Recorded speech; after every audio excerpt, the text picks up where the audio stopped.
got the little man, you got the big man, and you got the bigger man.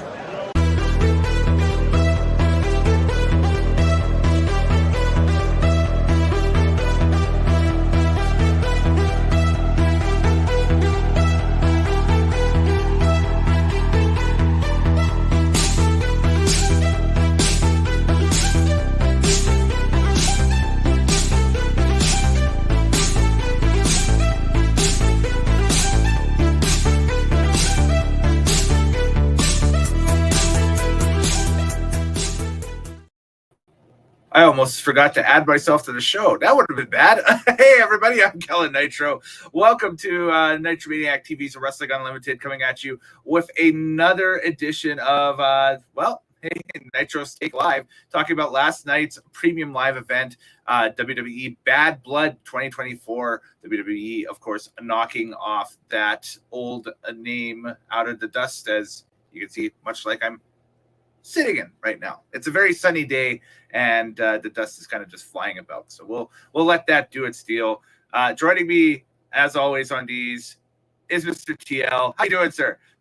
Shaved. I did. Yes. Well, new season, new look. How's that? It's there. It is definitely a new look. Yes, there we go. How have you been? It's been a while since we've done one of these. It's been a while since we've done one of these. That is correct. Although we did go to the show. We did, and that one, video is online. Yes, on the channel. You can take a look and see. We went to the final SmackDown on Fox ever, because it was here in our town in Edmonton, and we have a post-show report from that. That is up on the channel. So after you're done checking this out, you can check that out.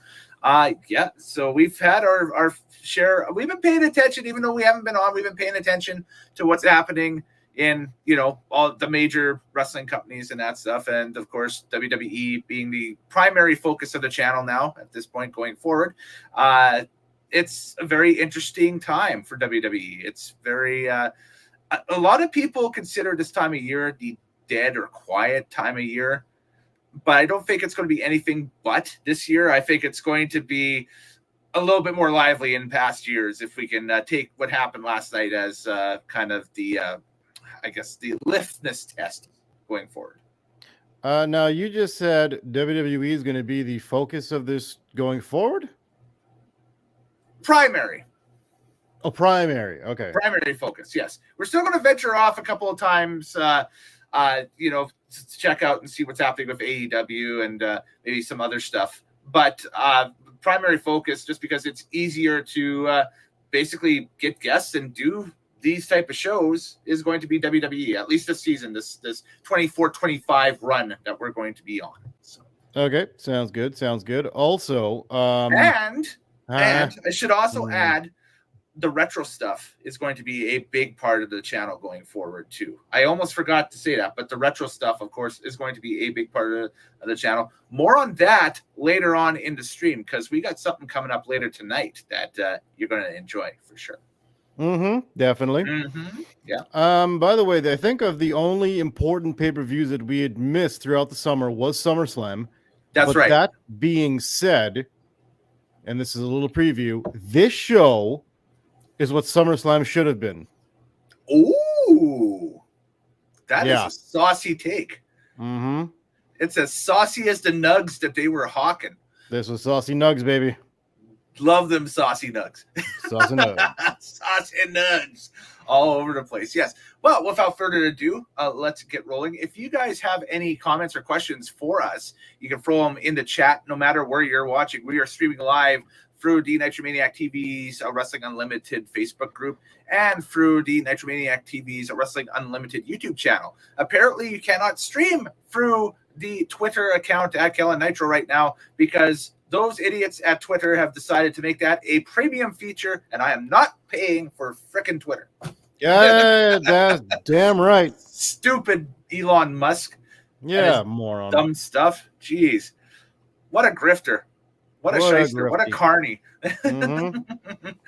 Yeah, so that was a pleasant surprise. That kind of was part of my shock here, and why I was a little late popping onto the stream was like, oh, okay, that's a new realization.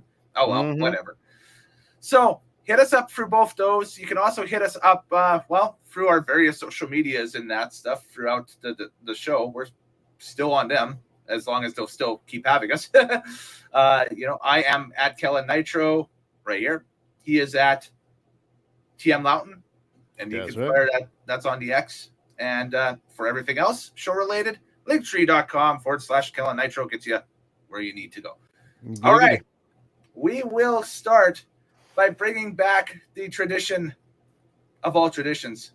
Woo, Undertaker! At the bottom of the screen is the Nitromaniac TV's Undertaker, back again for the 24-25 run with all the news, notes, figures, facts, and fun from the 2024 edition of Bad Blood in Atlanta, Georgia, which took place last night, October 5th, 2024, in front of 16,000 plus people, which is a new record arena live gate for WWE. They seem to be setting those with every PLE, though. So that's like the most recent record was Bash in Berlin. Yeah, and that's right. Before that was the one before that. Before that was the one in Lyon, and then so on and so forth. Because so this is we're talking arenas. Yeah, arena gate, not stadium gate, but arena gate. There's two different categories, right? So, which is how much money they bring in at the box office in that said arena. Mm-hmm. Okay. Ticket sale wise. Okay. I gotta say, you sounding good too. Really I just came off a nap. Resonance. I love it. There we go. Yeah. Our opening contest. If I could find the graphic here, it is right here. So our opening contest for Bad Blood 2024 was the Hell in a Cell encounter, CM Punk versus Drew McIntyre. The runtime for this one was 31 minutes and 25 seconds. And the match finish with this was something, but we'll build up to that as we talk about the match itself. What did you think of the first? Well, that match was 31 minutes. The openings and entrances, probably the first 40 minutes of the pay-per-view right there. Yeah, this is the first Hell in a Cell match that's actually been worthy of a Hell in a Cell for a very, very long time, because they made the pay-per-view Hell in a Cell where they just put all the main events in that thing. And I think CM Punk said it somewhere, but he said most of the time they had a Hell in a Cell and they just needed a match for it. Yes. This one is a match that needed the Hell in a Cell.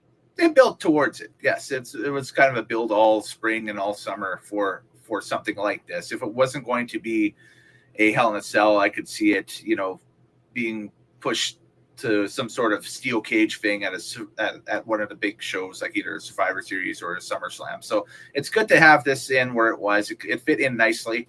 I thought honest. Oh, you did. Okay. It was a match that needed a cell, not a cell that needed a match. Okay. But print that on a T-shirt going forward. Yeah. That is a CM Punk quote. I just don't know where I saw him say that, but he actually did say that somewhere. Oh, wait, I know what it is. Okay. He said it on it's a new wrestling podcast that features Ice Cube's son, O'Shea Jackson Jr. Yeah. For the life of me, I don't remember the name of the podcast, but if you guys do go out and see it, part one, the very first guest is CM Punk. Okay. I'll have to check that out. Yeah, pretty good. I have to check that out for sure. Right on. Cool. Sounds great. So this thing was we'll start from the beginning of the show going forward. Like I said, this is the return of the Bad Blood PLE about October 5th, 1997, of course, was the original Bad Blood. This is kind of alluding back to the history of that because it fell on the same day and that's not the same location. The 97 one was in St. Louis. This is in Atlanta, but there was alluding to it, I guess would be the explanation or the proper explanation for that. Yes, the original Bad Blood being Shawn Michaels and The Undertaker in the very first Hell in the Cell match. And the debut of Kane. Who took the door off at the Hell in the Cell and gave Undertaker a pile driver. Tombstone. That's right. Now, that's how it all started, and now it's 27 years later? I wasn't sure on the math. That's why I didn't mention it, but I think you're correct. It's 27 years. Yeah, that's hard to believe. Yeah. Considering I have the VHS kicking around somewhere from the first Bad Blood, it's like, man, that's 27 years old. That's wild. Crazy. And that would mean that about 27 years ago, I got this 4-pack of action figures that was called the Bad Blood pack. And it had Taker, Kane, Stone Cold, and a Paul Bear. And a Paul Bear just had movable arms and nothing else. Yeah. The upper part didn't even move. It was just his arms. That's crazy. You had to kind of break it to make the waist move, but otherwise it wasn't supposed to move like that. So they basically just took the guy from the top of the wedding cake and made him Paul Bearer. Well, the face was pretty accurate. It was but nice. Well done. So Naomi, Jade Cargill, and Bianca Belair are hosts. They did nothing for me here with the Open nor throughout the show. I think they were just there. So great. Yeah, it was just there to put them, just some pretty girls just on the screen.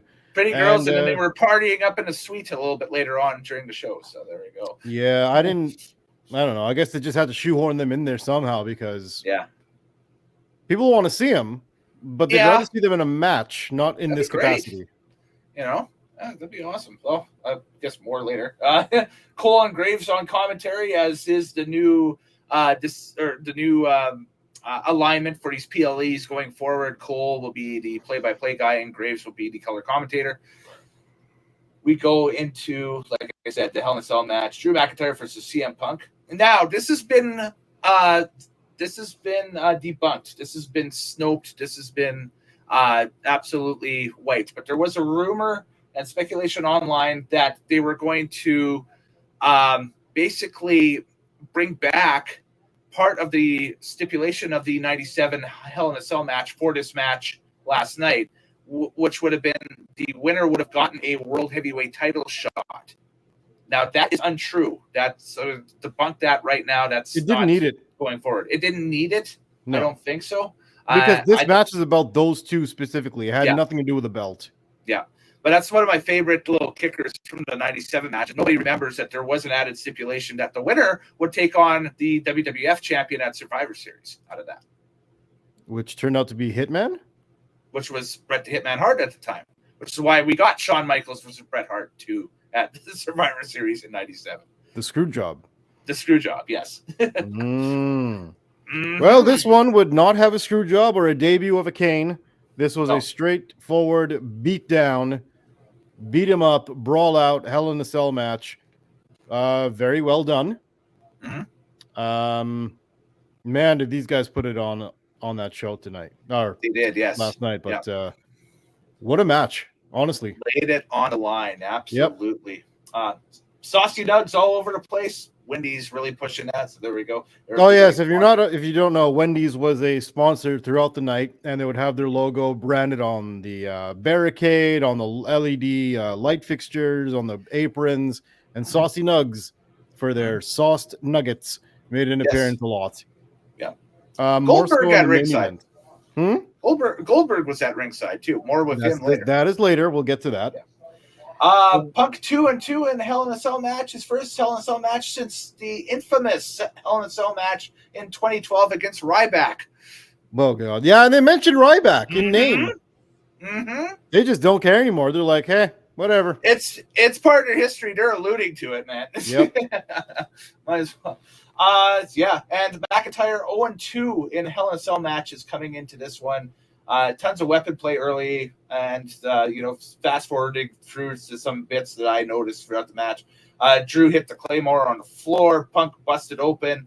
Drew hits him with the stairs at some point a little bit later on in the match. But did Punk bust McIntyre open later on with the toolbox underneath the ring? Got to watch for that graded steel. Yes. And there are pictures circulating about on the Twit box that they show the many staples in Drew McIntyre's head. Yeah, he really got busted up in that match. X both ways. X for the injury and X for the the Twitter X. And X going to give it to you? Oh, God. The CM Punk X. Ladies and gentlemen. Oh, the straight edge X. So there's 4 X's. There we go. Aren't you glad you signed on again?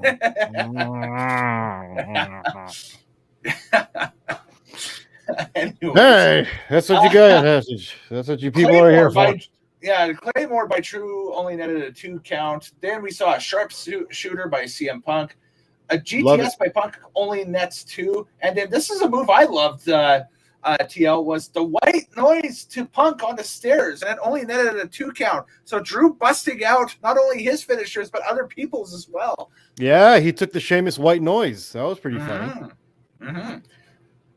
Anaconda Vice, McIntyre though grabs a wrench, but Punk intercepts, and that leads to a sequence where there's a low blow by McIntyre right after. So that was a thing. And now we're starting to build up towards the finish here. So McIntyre then goes outside the ring, grabs a bag, which everybody thinks, oh, thumbtacks, here we go.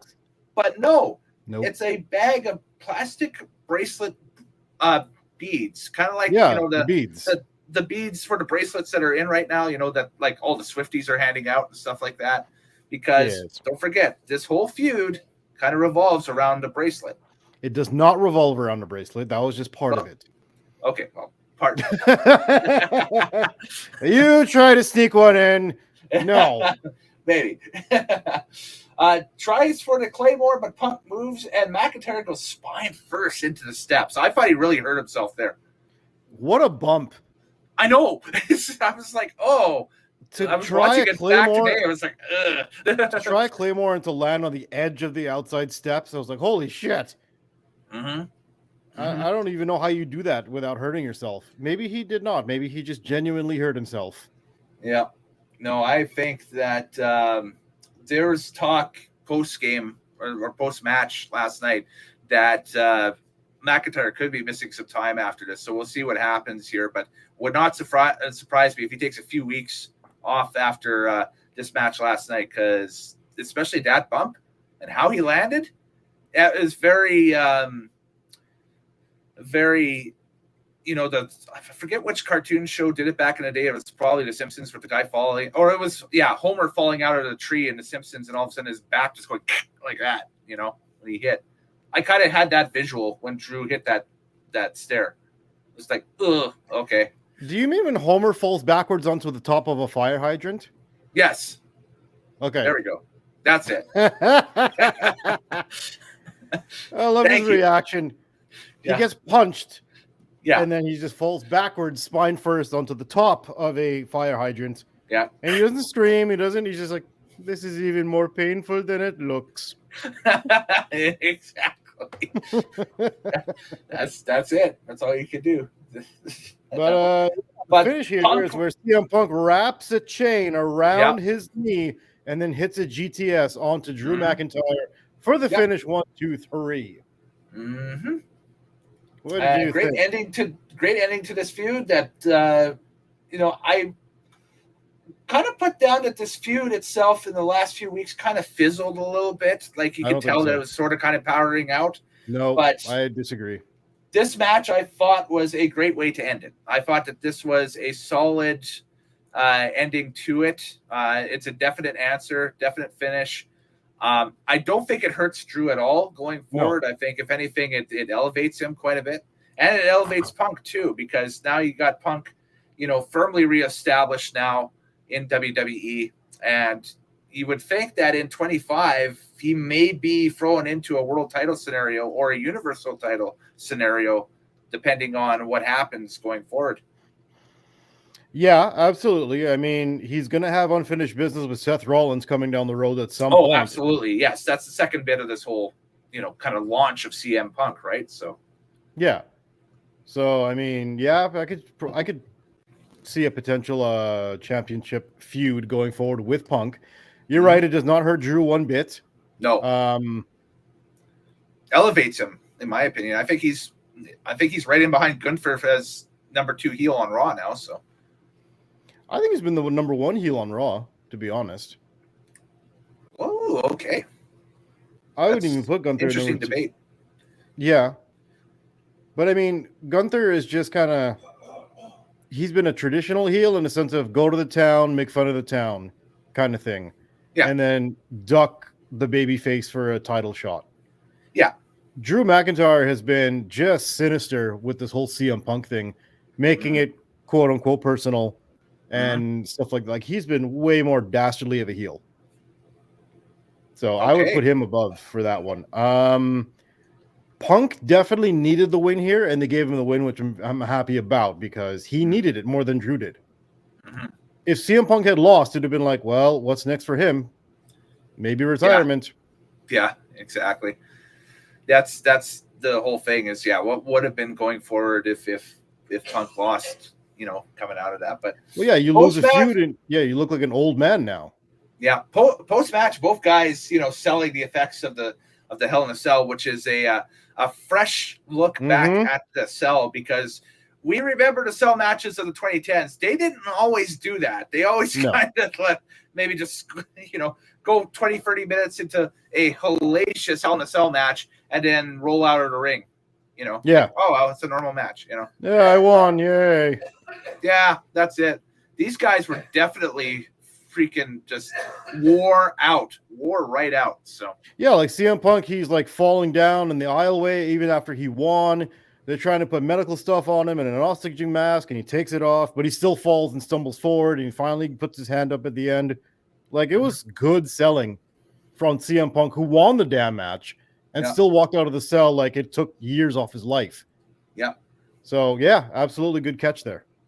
Yeah, no, that's solid opener. It will be on the end of the year. I assume we'll still have some version of WWE Network in December, but it'll be on the end of the year best of WWE, compilation thing that's on wherever, Peacock, Network, whatever, because it's one of the top 10 matches of the year for sure. From WWE. So automatically it might go as best opener of the year for sure. Yeah. Unless we dig through the archives and be like, oh, no, that one's better. Well, we'll see. But I think for short-term memory, this would probably be one of the best opening matches ever in WWE history. Yeah, definitely. Definitely. Solid opener is an understatement. This was an all-timer. And, kudos to both guys. Great performance. And, they'll go on both men's best matches list, no doubt, going forward. Yeah. So there we go. We go to our next match, which is for the WWE Women's Championship. Where is the graphic? There it is, right there. We have Nia Jax, who is the champion, taking on Bayley, who is the challenger. Nope, that's later. Hang on. Yeah, that's it. And hey, we're back. The runtime was 14 minutes and 10 seconds. And Nia Jax defeating Bayley by pinfall. But, man, there's a cluster going around because wherever Nia Jax goes, Tiffany Stratton is sure to follow. And with the briefcase, we had the almost Money in the Bank briefcase cash in last night. But, no dice. No dice. Yeah, no, Tiffany almost cashed in, and then she didn't. And then Nia Jax caught her, which let Bayley get the upper hand for a second. But then Tiffany trips up Bayley, and then Nia Jax gets the win. Exactly right. It's almost formula at this point. It is. It's almost formulaic, for sure. And I mean, we saw a bit of the match here in Edmonton between Bayley and Tiffany Stratton. And so on and so forth. So I would assume that you can only do that so often, where you're teasing the cash in and she doesn't cash in. You're teasing the cash in and she doesn't cash in. Where she's going to cash in here, probably sooner rather than later. You just have to, maybe try to pinpoint what show that'll be. And they got a couple of big shows coming up, but I mean, I don't know when you pull a trigger on this because they want Bayley to have the championship, but Nia Jax is so dominant with her size. You kind of need somebody to match her in the ring, and that's not Bayley. Also, Bayley needs to change her ring entrance song immediately. It's kind of generic-y at this point, isn't it? It's not just that, is that people have a very recent memory that she was on Damage Control as a bad guy. So you hear her song and you kind of want to boo immediately. Yeah. And it also has the same entrance as like the Judgment Day. So Yeah, but that's because of the people who wrote the music. That's it. WWE has moved away from that last group. It wasn't CFO Money. It was something else. I forget But the either name way, of the firm that did it. They were with terrible. Judgment Day's evil little singy opening, and same with Bailey's, it has the same sound effects, so people want to boo it immediately and like, oh no, wait, it's Bailey. Yeah. But you lose the pop because of that. Yeah. So she needs to change her music. What is she reverts back to her original music, which is a banger. I don't care who anyone says. It's a great song.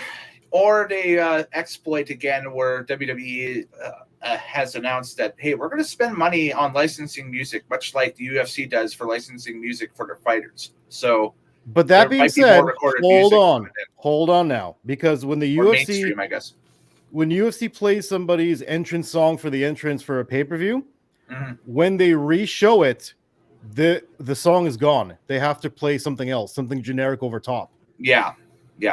That's the takeaway from that. Is like the first run captures and the first run stuff on Netflix in January might be, starting January and that stuff, when they start utilizing this, might be the most sought after ones, because all of the re-releases on like Netflix and whatever else, if they even decide to do any sort of physical media going forward, probably won't, but they'll be, overdubs and heavily edited and stuff like that. But that's the thing, is that in the UFC, the entrance means far, far less. In the WWE, it's a full-out production. Yeah. It is, yeah. So it does them a complete disservice to have to redub over with generic music and then kill the crowd noise. Like, you lose all of it when you do that. Yeah. So going forward, and I agree with you. With the Money in the Bank cash in, you can tease it so many times, but then you have to expect her to actually do it, one time. This might be a cash in where she's not successful, too. Maybe. We haven't had one of those in a while. Okay, on either side. But the thing is, they want to give Tiffany the belt. They want to give her the strap and then have Bailey go up against Tiffany. But the thing is, how do you get the belt off of Nia Jax when she looks the way she does? Yeah. When it doesn't look feasible that any other women in the division can beat her, unless you're the size of a Rhea Ripley or the strength of a Jade Cargill. Yeah. So how do you get the belt off of her? I don't know. That's the thing. I don't know, a multi-man thing, but then it would be like, that's, I don't know. That's an argument for another day. I think that's an entire kettle of fish. But that day is coming very soon. It is. What I mean, it is. Because they got to pull the trigger on this at some point, but how are they going to do it? Yeah, it is. Well, they might have an opening here coming up, and we'll talk about that when we get to it in the pay-per-view run here. But that was the women's matchup. We'll go to our next contest, which was the Judgment Day explodes. Finn Balor, Damian Priest, one-on-one. Finally, we had them go for 12 minutes and 45 seconds. Damian Priest winning via pinfall. Towards the end of the thing, Judgment Day hit the ringside and interferes in this thing, allowing Balor to hit the coup de grace. And only that's a 2 count. And then several of those, 3 of those are attempted. And Priest catches Balor on the 3rd one and nails the South of Heaven for 1-2 free count. Priest wins.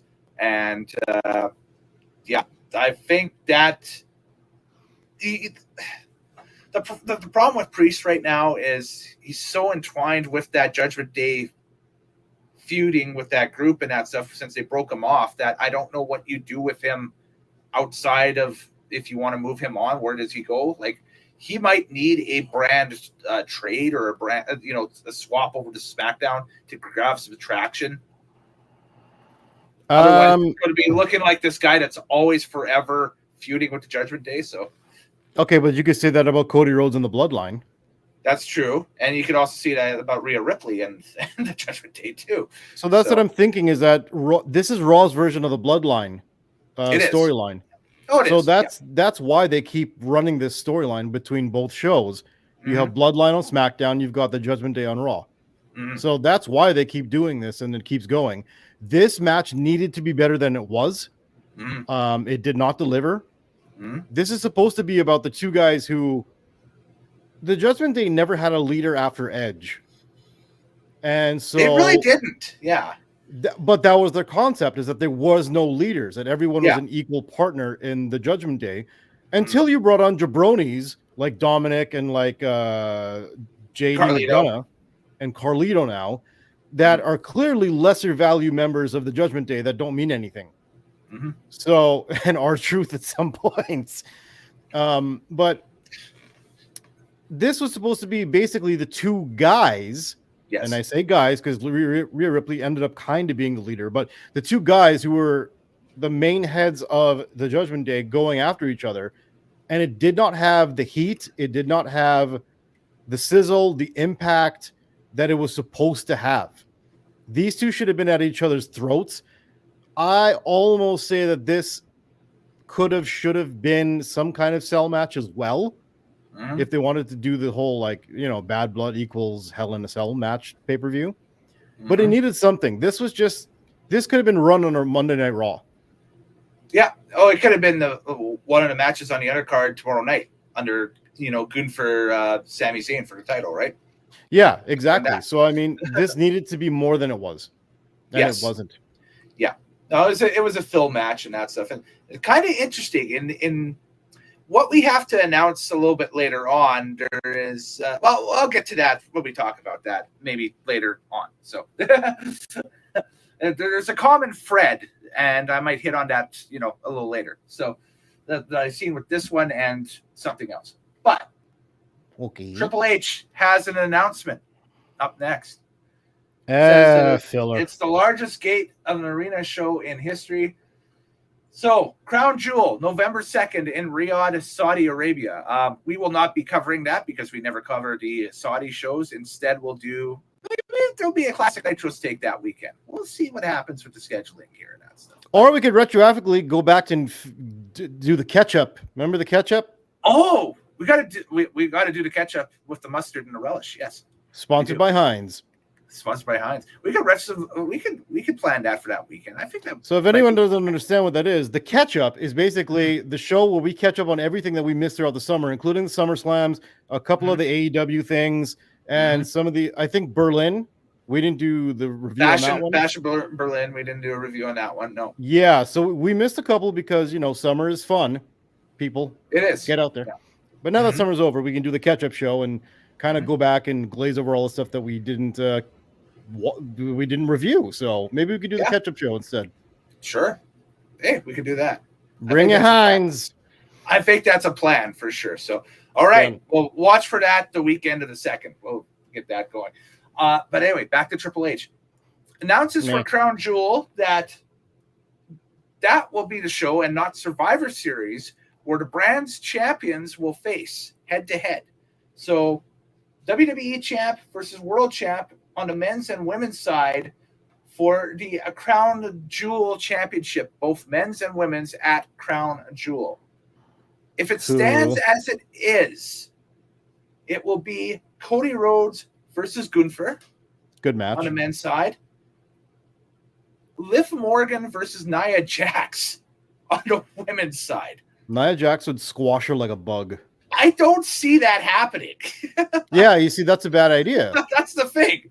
When they announced that, I was like, I don't see that match happening. Yeah, me neither. That doesn't seem like a good match whatsoever. Morgan Tiffany versus Liv Morgan. Stratton, yeah, I see happening. Right. Yeah, that's interesting. So and also because it's going to be a Saudi show, we get to fight. We get to figure out who the hell Logan Paul is going to wrestle.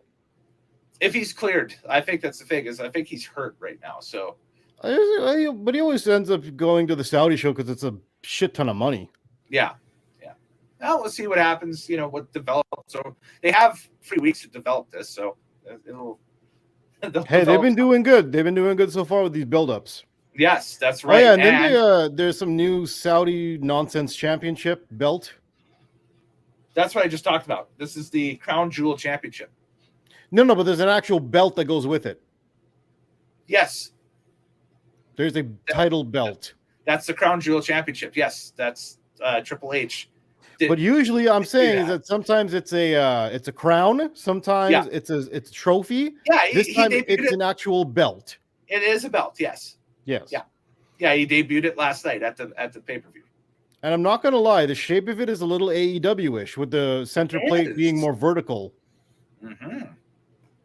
I found that a little weird. My question with this is, what does the wearer? Okay, so is that the Champion of Champions belt then going forward, or does that just right? And does that person come back the next year and defend that belt against whoever the WWE and the World Heavyweight Champion is, if they are not the WWE or World Heavyweight Champion? Or is it just a one-time thing? Kind of like, how Braun Strowman won that, the greatest Royal Rumble back in 2018. And okay, so here's the thing. Because you don't watch those shows, and I sometimes do just out of boredom. Okay. It basically comes across as a house show that they just happen to televise, as opposed to a genuine pay-per-view. Where kind of these one-off things will happen. Because it is Saudi Arabia, and they do put a lot more money into these shows because they're getting a year's worth of money to do this one show. Yes. So it bankrolls the company going forward for the next calendar year. Yes. Yeah, exactly. So, and they do 2 of them per year. So there we go. So they make bank on that. Yeah. Everything after that is just 100% profit. So it being like a televised house show just for the Saudi Arabia crowd, it will have a bunch of things that you'll never see again. Fair enough. I guarantee that championship won't mean anything. Okay, so it'll be like the Semaphore Trophy back in '91 that the winner of the Royal Albert Hall Battle Royal at the UK Rampage got and that stuff. So there we go. I don't know what you just said, but okay. That's old school retro stuff. We may hit on that one day. We'll see. We've got then Gunther. He comes out and he's fighting Sami Zayn on Monday on Raw for the World Heavyweight title. So again, we say Cody Rhodes versus Gunther. Probably not likely. It could be Cody Rhodes versus Sami Zayn, but you never know. You never know. He ends up running down Goldberg at ringside, and that gets Goldberg all ragey. He jumps the rail and distracts Gunther. Sami Zayn hits ringside, and there's an altercation between the two to hype the match on Raw. Goldberg gets a pop, hometown pop from Atlanta. And, that was that segment. Okay, the only thing I'll say about this is Gunther had such a great line is when Goldberg gets out of his seat and he wants to jump the barricade and get in there. And Gunther says, "Get in the ring, old man. I've got 3 minutes. Let's go." Yes. Goldberg matches only take 3 minutes. You get it? Even the crowd kind of went, ooh. I was like, yeah, that's fair enough. Yeah. That was hilarious. I got 3 minutes for you. And all you need for Goldberg. Within a month, Gunther has ran down both participants of the infamous Starrcade 99 main event. So Bret the Hitman Hart and Goldberg. There you go. There you go. Also, by the way, ringside was a bunch of Atlanta rappers. And I was going to bring this up. Yeah, it's like, this would be right down your alley because you're the hip hop head out of all of us. A lot of rap superstars around ringside that are Atlanta based. And I guess Atlanta's a hotbed for hip hop right now, right? I would dare say that Atlanta has been the head of hip hop for the past decade. Okay. The way that it sounds, the style, the worldwide appeal, and just the way that, like what people will call mumble rap. Everything's just him and blah, blah, blah, blah, blah, blah, blah. That everyone goes, ugh, turn that shit off. But the other way is the billions of people listen to that, and that's what new hip hop sounds like. That's all from Atlanta. And a bunch of those faces were there at that show, whether it be Quavo. Oh, man, who are the other guys that they showed out there? Metro Boomin, who was part of the... Yeah, who was the guy that Cody was staking out the building in? Metro Boomin. Metro Boomin, yeah. He makes beats, and he actually had one of the beats of the summer, which is BBL Drizzy. Okay. To make fun of... Because he used to make songs for Drake. And remember, Drake and Kendrick Lamar had a beef throughout this entire summer. Beef, yes, yeah. And Feud of the year. Feud of the year, that's right. biggest feud of the year, and Kendrick won. And Metro Boomin, I think Drake told him to shut up and make beats. And so he made a beat where he just made fun of Kendrick, and everyone played it because it was an awesome beat. BBL being a Brazilian butt lift, and Drizzy being Drake. So, yeah. This is the expert analysis you've come to expect here on Maniac TV's Wrestling Unlimited. Well, sometimes you just got to sound it out for everybody. They may not know all the ins and outs. I understand. Hey, you do now. You didn't know going into it with a BBL Drizzy. I come from the rock and metal world, so everything on the hip hop side is foreign to me. So I enjoy my ventures into other genres to see what's happening. I'm still trying to think of the other guy. They had Killer Mike was there, Quavo. Mm-hmm. Oh man, I recognize Killer Mike. Killer Mike's huge. Yes, absolutely. Yep. And Quavo was one of the members of the Migos until, they had to split up because one of them got killed. Well, that will typically put a damper on your day. Yes. Takeoff. That's the one who died. That was Takeoff. Okay. Yeah. But anywho, a lot of Atlanta showed up at that. This is just a huge event, and it was a Saturday night. It was the place to be. Mm-hmm. And just I love the references to old school Georgia Championship Wrestling that they were doing throughout the show. They're talking about, That's yes, right. This is the old, because, the new arena is built on the site of the old Omni, and that's where they had all the big, pre-WCW, big, huge, NWA events back in the Georgia era, and that's up before Crockett and stuff like that. And yeah, they were talking about some of the last Battle of Atlanta, which is a very infamous cage match that kind of was the predecessor to Hell in a Cell, because it was the first cage with a roof on it ever in wrestling. Okay, yeah, that's why. So that's the reason why they brought that up, and a couple of other things. And they had talked about the next stipulation here that we're going to talk about: the Raw Women's Championship on the line, Liv Morgan versus Rhea Ripley. However, Dominic Mysterio, our old friend, the Shark Cage, from WrestleFest 95, makes its appearance in 2024. Go back and check out our WrestleFest 95 Classic Nitro Stake to get our thoughts on the Shark Cage and all its gimmickry. But yes, the first Shark Cage match in 7 years for those who care. Yeah. And apparently Carmelo was part of the last one. So hey, there we go. That's hilarious. Yeah. Okay, that being said, when I was a kid, I remember I don't know what the pay-per-view was, but as a kid, I remember that someone was in a Shark Cagey match where the manager was up there, and he started getting nosebleeds because it was too high. Was the storyline? Yeah. Does any of that ring a bell? Yeah, I'm trying to remember. I know that WCW did it with Cornette back in the early 90s. Okay. No, but so it wasn't Cornette because as kids we didn't watch WCW because we thought it was garbage. There we go. And we did WrestleFest 95 with the roadie, and all he was just afraid of heights. Right. It might have been Heenan. It might have been Mr. Fuji. It was definitely like an old school WWF manager. They put him up in the cage so he couldn't interfere in the match, and he was I just remember him having like a nosebleed. And it was just, I don't know, it was so impactful as a kid. Like, oh, this thing's dangerous for some reason. I will give it a Google and find out and get back to you. That's just the beauty of these shows. Yes. But yeah, they put Dominic in a cage so he couldn't interfere in this match. And Liv Morgan. Dominic almost had his life ended. That's too. We'll talk about it as it comes up. No, just about. But this match, all I'll say is Liv Morgan is still learning her craft. Rhea Ripley is a master of it. She makes Liv Morgan look better than she is. Liv Morgan makes herself look bad. Yeah. This is more so. It's not believable that Liv Morgan would be competitive with a Rhea Ripley. So I'm not buying it in this match when it's even throughout the whole contest. I'm like, I'm not buying this. This ain't working for the same reason why we look ahead at Crown Jewel and think that that's Liv Morgan Nia Jax thing would be less believable too, because you look at it, it's like Nia would probably squash her. Yeah, absolutely. It's preposterous. So which makes me think that Nia's losing the belt here between now and Crown Jewel, but we'll see. Let's hope so. Yeah, so this match was a whatever, and then Mhm. go ahead, explain how Dominic falls out of the cage and Rhea Ripley beats him up like a pinata.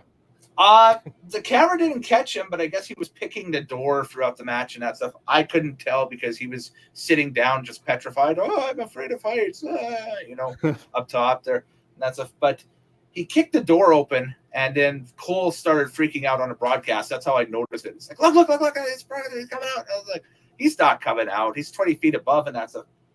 The fool jumps out of the cage. I was like, all right. And he's dangling there. And he's dangling upside down like a freaking pinata. Mm-hmm. And then he literally was a pinata. Because even the referee cam caught Rhea saying, listen, give me a second. I got something I got to go deal with. The ref says, you deserve this. Supportive parent ref. You deserve this. I'm going to let you have this. You deserve this. Wow. You're supposed to be impartial. Rhea gets a kendo stick from underneath the ring, goes over to Dom, and beats him like a pinata. And a good 24 years after Ed Ferrara, as Oklahoma, mentioned that those famous words on Monday Nitro, pinata, pinata, pinata. Oh, God. And all of a sudden, Raquel Rodriguez. Yeah, she showed up. She comes out there while Rhea Ripley is beating up that Dom pinata, and then beats up Rhea, and then throws her back in the ring. However, the referee calls the end to the bout of a disqualification victory for Rhea because Raquel interfered in the match. Yeah. Even though Raquel put Liv on top of knocked out Rhea Ripley as if it's supposed to be a 1-2-3, the referee says, nope, just DQ. I'm shaking my head. I'm shaking my head at how ridiculous this was. This was, this is one thing where you could go back into the WWE tropes and that stuff and have the heel get the pin for the 1-2-3 with the ref being distracted, somehow or something, and that would have made more of a thing. Whereas as it stands, it's a DQ victory for Ripley. It's like, it's not. And also, I don't like seeing that on pay-per-views or PLEs. Just give us a definitive result one way or the other, and then carry on through. Which was, as much grief and as much, tropes and whatever 2010s and 2000s WWE programming gave us. We could always count on the PLEs and the pay-per-views having definitive results at least. Very rarely you saw a disqualification. This is this year was just, it soured the entire thing for me, and it'll probably at the end of the run when we do the score, it'll be one of the things that I look and probably take the score down a little bit is because of this. Yep. I mean, I would have been cool with Liv getting the sneaky heel pin off of it or whatever, just the heel pin off of it with Raquel standing ringside or whatever.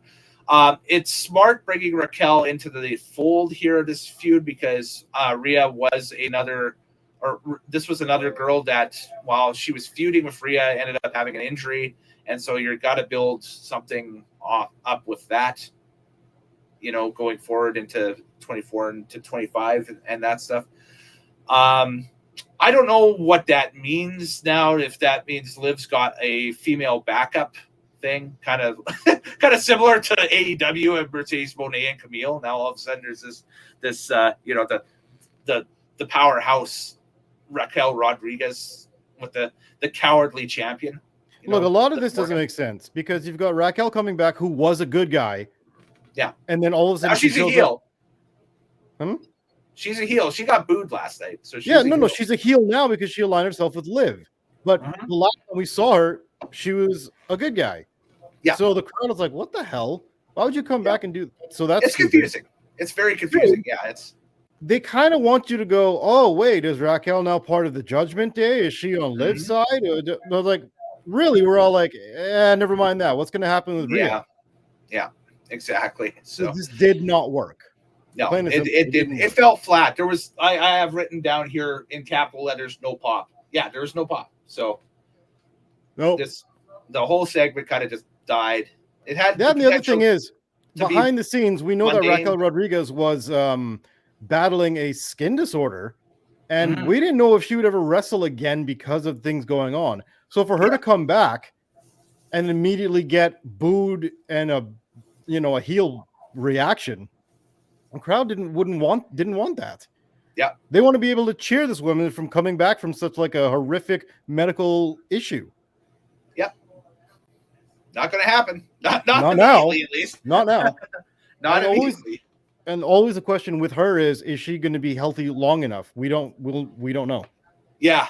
And is she cleared for in-ring competition? And that because stuff? this has been an on again, off again issue for the past 2 years. I guess we'll find out tomorrow night on Raw. If they throw her in a match right away, she's got the green light. But if they hold off for a bit and she's, in the corner being Virgil to Liv Morgan's $1 Million Man, then we know that it's kind of just whatever, right? So Diesel to Shawn Michaels. Diesel to Shawn Michaels, Sid to Shawn Michaels, stuff like that, So that's it. But this one was not good. Let's go to the next one. One is the main event. Well, somewhere in here, there's that whole little skybox thing where they go to the skybox and Jade and Bianca and Naomi are partying up with the legends in the skybox. There's X-Pac, there's DDP. Basically, everybody who lived in Atlanta that are under legends contracts with WWE are in this skybox. Arn was there, Tully was there, all those. What about Buff Bagwell? Was Buff there? I didn't even notice. No, Buff he was not. I saw DDP. DDP was kind of there towards the end. He was sitting back on something in a thermos. I don't know what it was. It's like a coffee or something like that or whatever. But so that happens. Chelsea Green walks in. And of course, she's lost the dumpster match on SmackDown the night before, and she hasn't taken a shower since. What is that? Yeah, apparently not. So. But one of your rap guys took a liking to Piper Niven, and Piper was like, "Nah, I'm going to stay. You go." So. Oh yeah. She stayed with the party, and Chelsea Green went off on her own. Yeah. Just this juvenile bullshit comedy that WWE will not get rid of. Well, yeah, and it's I threw this into the review just because. Got to be a completionist because somebody might watch this or listen to this and be like, well, they didn't talk about this. Well, there we go. It's not worth talking about, but we talked about it. So that's the problem. It's not worth talking about, and yet here it is to ruin the day. Let's go to the main event with Save the Night. Main event. We've got Can They Coexist? Cody Rhodes, Roman Reigns versus Solo Sikoa and Jacob Fatu. Yeet. Can they coexist? Ooh, the time-old trope. 25 minutes and 50 seconds. And Cody Rhodes and Roman Reigns defeat the Bloodline, Solo Sikoa, and Jacob Fatu by pinfall. This will be interesting here when we do the match of the night poll, which, by the way, I think voting on my Twitter account, or X account, whatever we're calling it now, Twitter X. At Kellen Nitro. Twitter X is just about to run out, so get those votes in right away. Head on over there and pick, because I think it's either going to be Hell in a Cell or it's going to be the main event tag match here, because these guys brought it. And first of all, Roman for being off for not a long time, but a few months, looked good. I thought he looked good in the ring. Mm-hmm. So, well, he has been off for months. He hasn't wrestled a match since Mania. He only just showed up at SummerSlam. Yeah, for sure. So he kind of just showed up at SummerSlam and that stuff. I got a friend that just showed up just offside. We just the same. So that's it. Oh, hey guys, how's it going? I have a friend of mine that just showed up and just popped in to say hello. So hello guys. So. Well, then we better wrap this up, man. You got people. I got people here. Yeah. So, but anyway, I thought that match was really good, front to back. What were some of my notables here that we had? We had super impressive Jacob Fatu. Yeah, I thought he was impressive in this thing too. The splash by Cody from the ring post through the table on Fatu.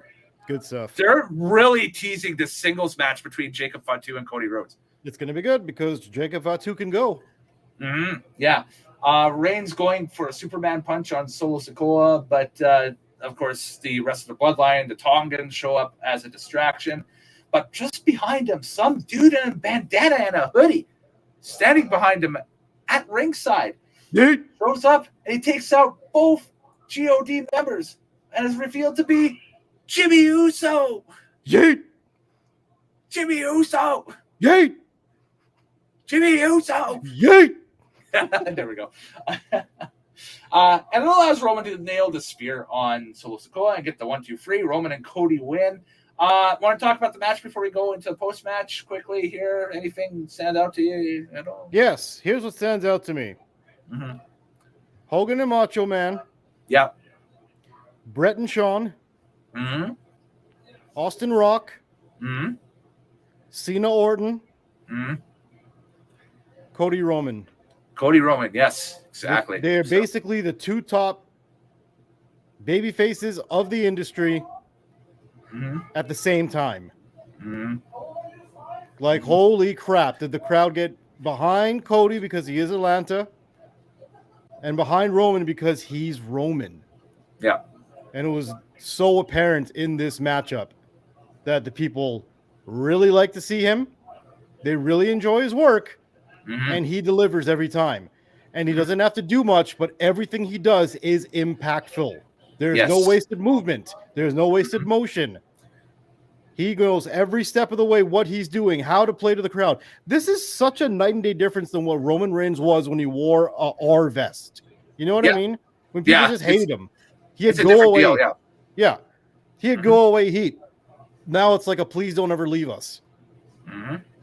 So, I mean, holy crap, did they hit something here with Cody and Roman both on the same team going against the new bloodline, which is the same bloodline, just a different shoot of the bloodline. That's right. Yes, it's the Great Value bloodline. It's not the Great Value bloodline.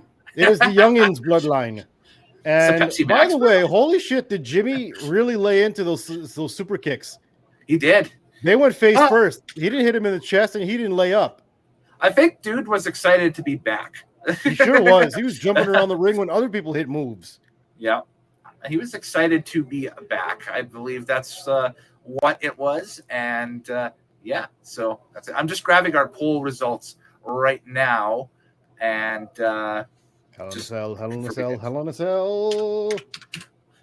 We'll grab that in a second here. But post-match. Big hug from Jimmy. Yeah. So post-match, big hug from Jimmy on Roman. Sneak attack by the Tongans on Cody after. Wait. A second now. Okay. That is not how that went down. Go for it. Jimmy and Roman Reigns have a stare down for a little bit. And Roman's all like, "You're still with me after all we've done to you?" And Jimmy's all like, "Yeah, dog, we still together. I'm still here for you, Trapper Chief." And they have a hug. And that was impactful because, again, like everything that Jimmy and his brother had been through with Roman before the whole breakup, to have him still be there for his cousin, that's a big thing.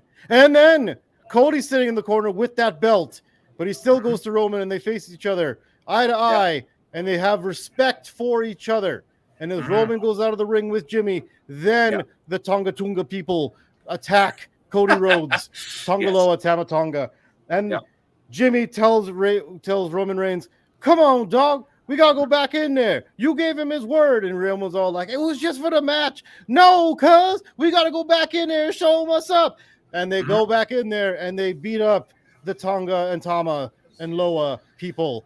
And the, what's his name? Fatu, who has just regained consciousness from being put through a table. And so they clear the ring. And it's finally Roman and Cody, hands raised. And as the hand raises, if you smell the final boss.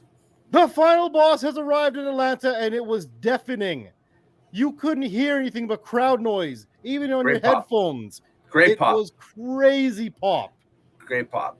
Yep. And all that The Rock had to do was go out, show his face, give him a brow, give him the and then 1, 2, 3, hit my music, done. Turn back around. And the crowd still lost it. Was it 1, 2, 3, hit my music? Or is it 1, 2, 3, hey guys, I'm the third man for your team at War Games? Who knows? But he did this. And He the only did people that. in the ring were Cody and Roman and Jimmy. Mm-hmm. So there's So so he many did- good questions that come out of this being like, where does The Or- Rock stand? Where's Yeah. Cody stand? What's Yeah. going to happen with the bloodline? How's I'm this War thinking- Games going to plan out? Yeah, I'm thinking that obviously this is the War Games matchup, that it'll be Roman and XXXX versus the Bloodline going forward. Now, Jimmy coming back, obviously he's going to be on Roman's side if this is, this comes to fruition with War Games.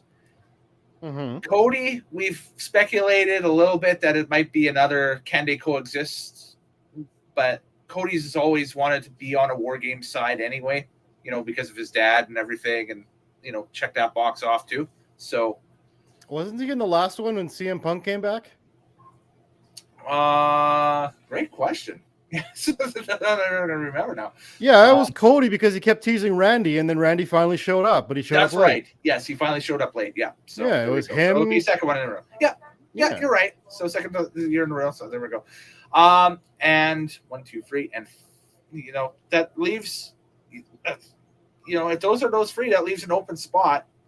Could the final boss be the final member? Yeah, I don't know if The Rock wants to be in a War Games match. I don't know. Because that's a hell of a match. He's just got to show up, maybe hit his finish, and that's it. Maybe. Like Orton, all he has to do is show up at the end. Yeah. But, hey, also post-game report. We got to talk about this, too. Yes, this ended up happening afterwards. And you can see the video on X right now. That's right, because it was not televised. It was only put out through social media. We have a fresh tweet about that, too, as we're talking here on the stream this afternoon. Let's talk about it. We're going to talk about it as soon as I bring up that tweet. Where is it? Immediately. There we go. So, ladies and gentlemen, we had a altercation between Cody Rhodes and Kevin Owens post-show from a security camera, it looks like, where Owens is quite upset that Rhodes picked Roman as his tag partner instead of Kevin. That ended up in fisticuffs. Oh, I never said that. Because there's a physical altercation, yes. Well, what I'm saying is it looks like it's somebody's cell phone camera. Yes. And they're peering down into the parking lot next to the production truck. Yeah. And Cody and KO are having an argument, very verbal, although you can't hear any words. That's why I'm saying I don't know if that's the reason that KO and Cody are going at it, because he chose Roman Reigns instead of him for that match. We don't know. There is a development. I'm just grabbing the tweet. So this is breaking as we speak right now, as of an hour ago. So, which also KO was not even on the card, so I'm kind of wondering why he was there. Yeah, well, and he was dressed to wrestle too, I believe. Exactly. So what the hell was he doing there? Yeah. Well, that's old WWE trope. You show up to the building with your gear all the time, right? So ridiculous. But yeah, they do a little push and shove, and then KO starts beating the hell out of, or punching the hell out of Cody, and they have to get broken up by the security. So where is this here? Find the tweet. It's coming. Takes a while to upload. Okay, here we go. All right. Triple H, 1 hour ago on X, says, we are aware of the incident outside of the arena last night between Cody Rhodes and Kevin Owens. The matter will be dealt with internally. That's the So update. it means it's part of the show. Of course. Read between the lines, people. Of course it's part of the show. Well, how would it not be part of the show, do you think?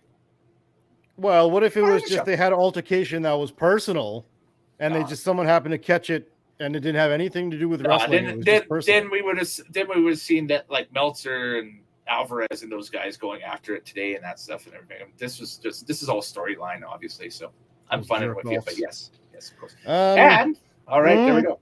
Yeah, but one more little bit of chaos after in the post. You know what I'm referring to? No, because I didn't watch the press conference. So if it's that was the thing. Somebody asked a question to Triple H about black representation in the main events. Okay, I did see a little back and forth about this. Yes. Yeah, so they asked Triple H about that. He basically gave the generic "I don't see color" kind of answer, which is probably the worst thing you could say to anybody in black media. Especially actually, that's not true. The worst would be, "Oh, I don't like those black people." That would be the worst. Yeah. But for him to say, "I don't see color," basically means you.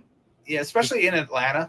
Yeah, especially in Atlanta. Like you said, it's a urban hip hop capital, as we talked about, and that stuff at the moment. So, you know. Yeah, and the people who live there, there's a lot of black people. It's a big population there. And for you to say, "I don't see color," it's kind of like you're not seeing or understanding that representation does matter. That's right. When it comes to seeing people on screen. So, I mean, for him to say, "I don't see color, I just see the talent," it's like, okay. So what are you saying? The black people aren't talented in the wrestling? That's always going, and that's the backlash that comes with making that statement. I won't get into it any further, but that's what happened. That's about it. Yeah. So we'll see what happens out of that, because there'll be stories and reports written on that, and we'll see what happens. But as it stands right now, AEW, if that's a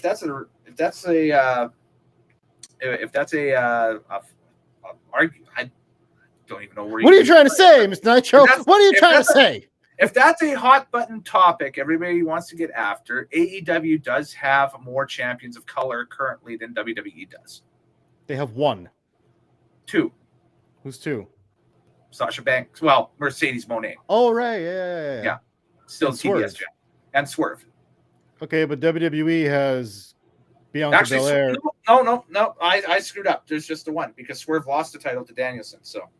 Oh, okay. So they got one, and so they have WWE has two with Bianca Belair and Jade Cargill. Yeah. So I don't understand what there's arguments about then. What the argument is about is that there's no other black representation anywhere. Oh, okay. So it's like you had Bobby Lashley, you didn't do anything with him. Now he's over in AEW, he's going to debut whenever. With MVP. With MVP and Shelton Benjamin. Yeah. So Cedric is, I don't know where he is. Cedric has re-signed with WWE. Okay, that's a little iffy. But like the fact that they even have Swerve in the main event over in AEW, WWE doesn't have any black people in. Well, they got Carmelo Hayes, but no one likes him. He's busy doing matches with Andrade and LA Knight and that stuff. Yeah, but that goes into the US title. That's mid-card. So exactly, it's mid-card, and then in the lower card, I don't know, you got R-Truth there as just comic relief. Yeah. I mean, you can keep running Carmelo Hayes on the main event on SmackDown every week, going after the U.S. title, or give him the U.S. belt, and just have them to do the main event stuff for a bit and be like, "See, we got somebody who's main eventing." Look, but I don't know. That's always a hot button issue, and that's always going to be there. So it's a thing where it's like, I guess what people are trying to I think what people are trying to ask the WWE is, why don't you value black wrestlers? Because Samoan people get a presence, or South Pacific, Latinos get a huge presence, Japanese get a huge presence, Canadians get a pretty good presence, the British, the UK, the Irish, all of the UK, the Irish, I saw a graphic today, or I saw that graphic yesterday, and it had, these are all just current roster members and that stuff in WWE, and it had them all stand in front of their countries. They took their photos and put them in front of their country's flags and that stuff.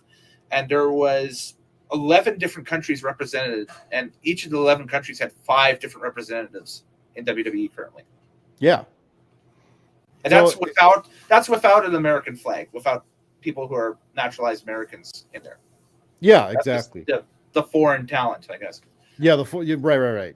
But that being said, it's just, you have so much diversity within WWE. How do you not have African Americans in any spot of importance? That's what they're asking WWE. And Triple H's response was rather inadequate, being, "I don't see color, I see talent." Which is like saying, okay, well, then you don't see...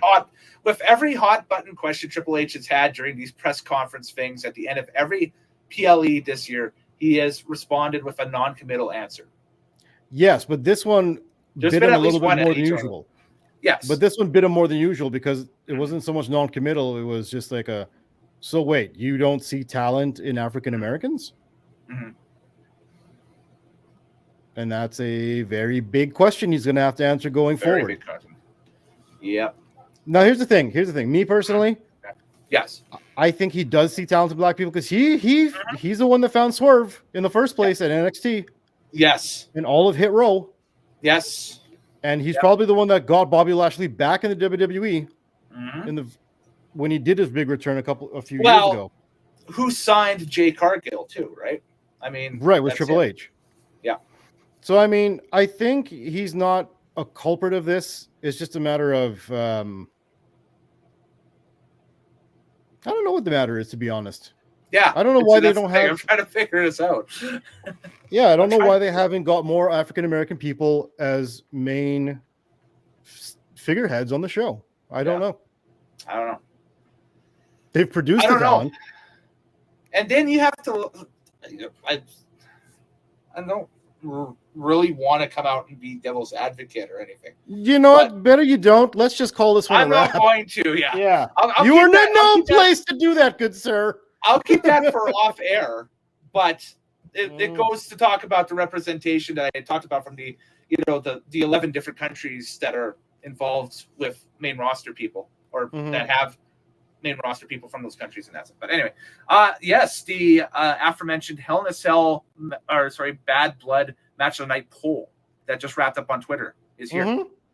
And it's unanimous. Woo! 100% of you who voted said Punk and McIntyre is Hell in a Cell Match of the Night. So I do not argue with that at all. That is a great Agreed. Choice. It really was Match of the Night. Spectacle of the Night was the main event. Match of the Night was the opener. Okay, fair enough. We'll go with that. Absolutely. Time to give our ratings out of 10 for the show. And we take in. We have a very special rubric that we've studied for many years, and we have. And you, no, you're supposed to nod and say, "Oh, we have." Yes, we have. We have. Yes, many years of study and refining and stuff. Well, let's tell them. We're going to tell them right now. I'm going to start, and I'm going to say I'm going to give the show a 6 out of 10. 6 out of 10. Great opener, like an all-time opener, obviously. And the main event, as you said, all-time spectacle, maybe. Something that will be remembered, going forward with, the returns of Jimmy Uso and, of course, the final boss coming back to WWE, which is great. Bayley, Nia Jax kind of did nothing for me, especially the whole ending to that and that stuff. It kind of made me more confused about what's going on there with that. The end of Liv and Rhea, I should say, was garbage. Yeah, would have liked to have seen a decisive one way or another there. That stuff that would have probably I think that would have helped out Raquel quite a bit too, establish her rather than this cloud of welcome back. I guess, I guess. Yeah. So and Priest and Finn was normal Monday Night Raw fare. You could tune in every Monday and see that. So nothing really special there. Nice that Priest won, but whatever after that. So, man, 6 out of 10. That's all I can give it. Like, honestly, I'm thankful that the show was as short as it was. So it wasn't like a 4-hour long epic or whatever. So felt nice. Yeah. So what say you? Oddly, I'm going to go higher than you. I'm going to go 7.5 out of 10. Okay. And literally, it is just for the beginning and end, the bookends of this show. The beginning is worth it, and the end is worth it. The middle, you can completely skip. But for that beginning and end, 7.5. Yeah.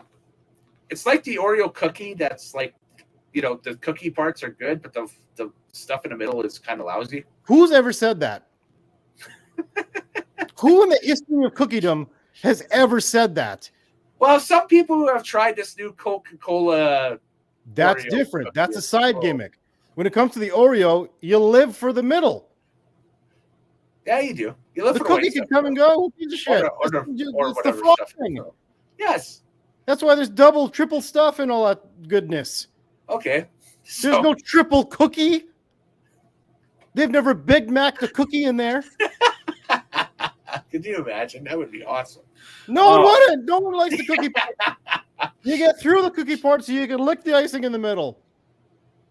There we go. So when did we become Oreo experts? I don't know, but here we are.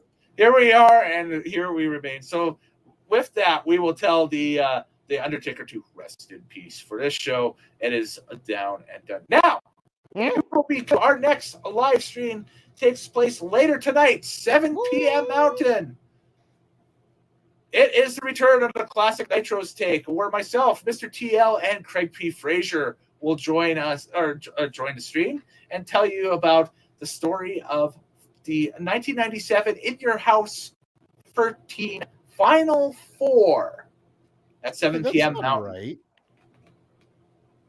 That's you got Sid and Shawn in there who are not on the show. I will get into that when we get into the stream. Yes, because that's not the only time that photo is used to, I guess, do all the publicity and stuff for the pay-per-view. Interesting. That is from the poster. Well, that is coming up, good friends. 7 o'clock Mountain. Right. We all better come back. 7 o'clock Mountain. We will talk. Sure. But anyways, for Mr. TL, I'm Kellen Nitro. Later days, happy wrestling watching, and we will see you next time, probably later tonight, here on Nitro Maniac TV's Wrestling Unlimited. Do take care, and goodbye from here, wherever here is. Yeet. You got the little man, you got the big man, and you got the bigger man.